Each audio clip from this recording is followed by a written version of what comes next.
Nearly a week after a Spokane man claimed he was arrested for his political beliefs, Spokane County Sheriff Knezovich is firing back. Jeremy Logan told 4 News Now and the Huffington Post that he was arrested before a Black Lives Matter protest last weekend. He believes it's because he's an outspoken socialist and critical of law enforcement. The sheriff's office said Logan was arrested because he had an outstanding warrant from another county from 7 years ago. And today, the sheriff called a news conference to defend Logan's arrest.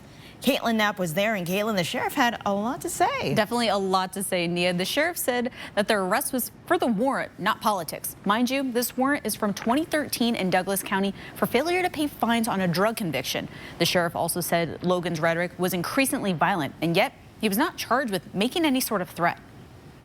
It's something we've seen nearly every month, protests in Spokane County. Last week, the co-chair of a group called Spokane Democratic Socialists was arrested at one. It's not a political issue. Jeremy Logan disagrees. Logan told us last week he believes his arrest was because of his leftist politics. He claims he was arrested by unmarked officers and thrown into an unmarked van, a claim the sheriff flat out denies. It's a response to the fact that you had an individual that had a warrant, and we identified he had a warrant. He was escalating in his rhetoric, and we removed him from the street. He has now taken care of his warrant. The rhetoric the sheriff is talking about is this Facebook post from Logan, shown to reporters today.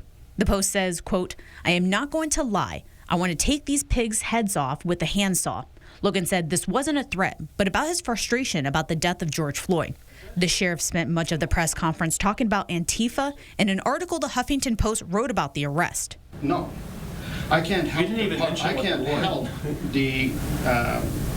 the politics being interjected into this. Okay. Because it is. He claims Antifa and socialists were the ones that started the riot in May, but have only provided photos with logos on protesters to back that claim.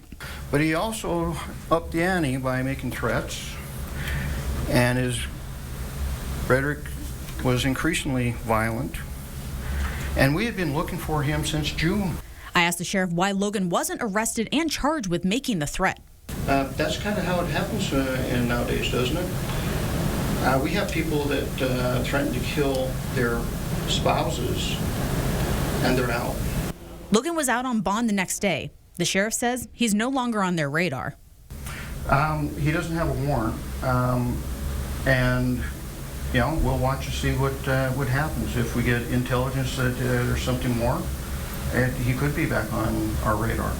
We run based on... Now, the sheriff also claims the FBI tried to talk to him. I reached out to the FBI today, and they said they can't start an investigation based on someone exercising their First Amendment rights. When asked about Logan, they directed me to the sheriff's office. Nia, Aaron.